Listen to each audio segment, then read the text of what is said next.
Close your eyes for a moment. It's September 1965. The air is thick with the roar of jet engines, the thunder of artillery, and the grinding steel of tanks across Punjab's fertile plains. Indian troops are standing barely 14 kilometers from Lahore. The world is watching, and two nations are locked in a war that will shape South Asia for decades. This is the story of the Indo-Pak War of 1965, a war that raged from the 5th of August to the 23rd of September. It was fought on land, in the air, and even at sea.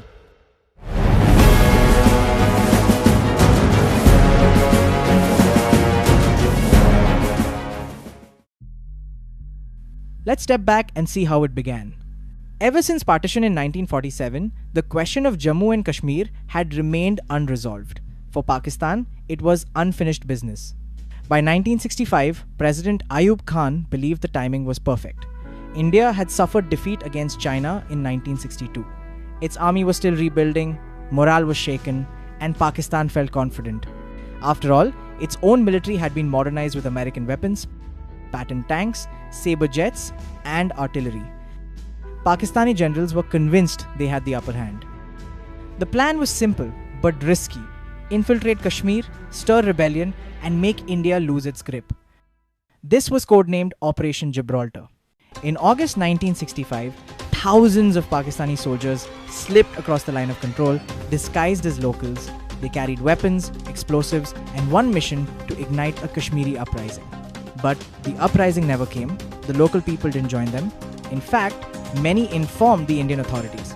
Very soon, the infiltrators were hunted down by Indian troops. Instead of sparking rebellion, Gibraltar had blown Pakistan's cover. The stage was now set for open war. Frustrated, Pakistan escalated. On the 1st of September, it launched Operation Grand Slam. The target was Akhnur, a small town but with huge importance. If Akhnur fell, India's forces in Kashmir could be cut off.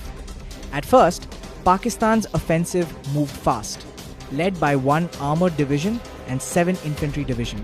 Indian positions were under pressure. And then, at the most critical moment, something strange happened.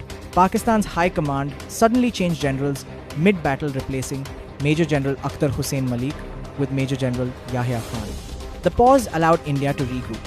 Akhnur held, and India decided it was time to hit back not just in Kashmir, but straight into Pakistan's heartland.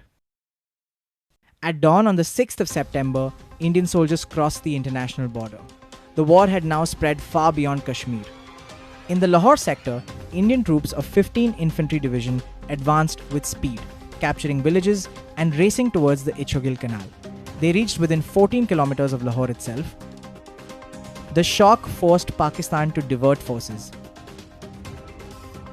In the Sialkot sector, India deployed its mighty 1 Corps, and soon one of the largest tank battles since the Second World War erupted at Chawinda.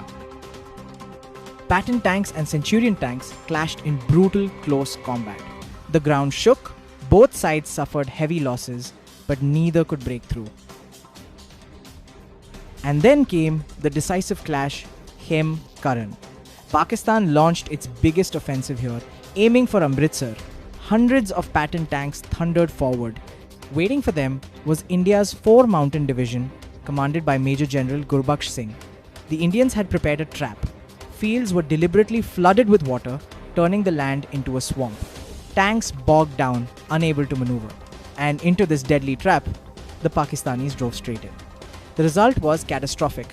More than 90 Patton tanks were destroyed or abandoned. The battlefield became infamous as the graveyard of Pattons.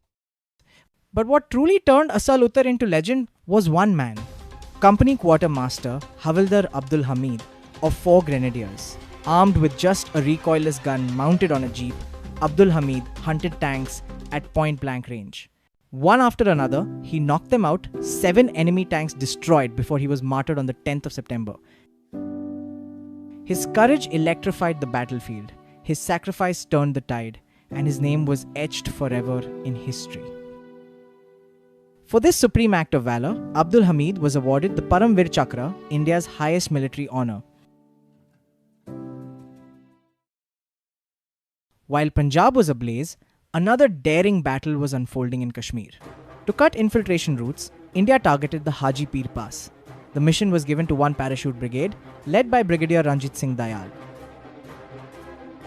Through steep cliffs and treacherous terrain, Indian soldiers fought uphill against entrenched positions. On the 28th of August, they captured the pass. It was a brilliant mountain operation and closed a key infiltration route, though later returned to Pakistan in the Tashkent Agreement. The war wasn't just on land. In the air, the Pakistan Air Force struck hard with its modern jets, but the Indian Air Force quickly hit back, bombing Pakistani bases and giving close support to ground troops. By war's end, both sides had lost nearly 70 to 80 aircraft each. At sea, action was limited. The Pakistani Navy shelled the coastal town of Dwarka on the 7th of September.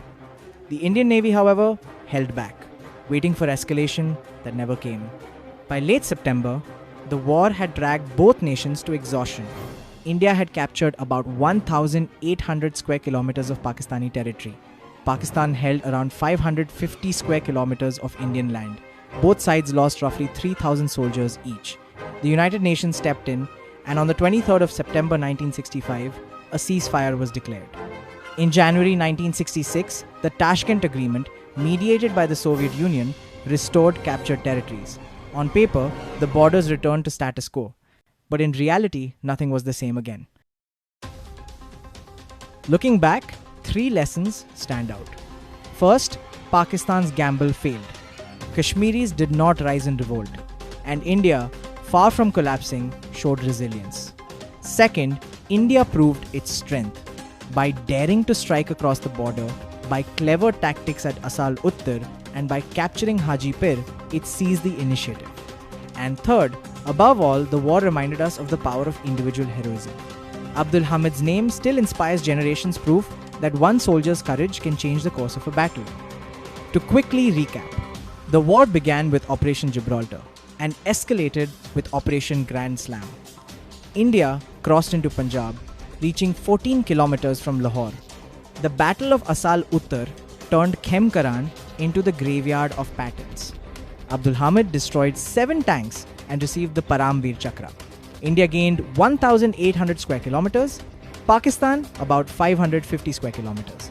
And finally, the ceasefire enforced by the United Nations led to the Tashkent Agreement. The 1965 war restored India's self-belief after 1962. It showed the world that Pakistan's assumptions were wrong, and it made clear that Kashmir would remain the flashpoint between the two neighbors. This was the War of 1965, the war that reshaped South Asia. If you found this narration helpful, do support Pathshala by liking, sharing, and subscribing for more history made simple.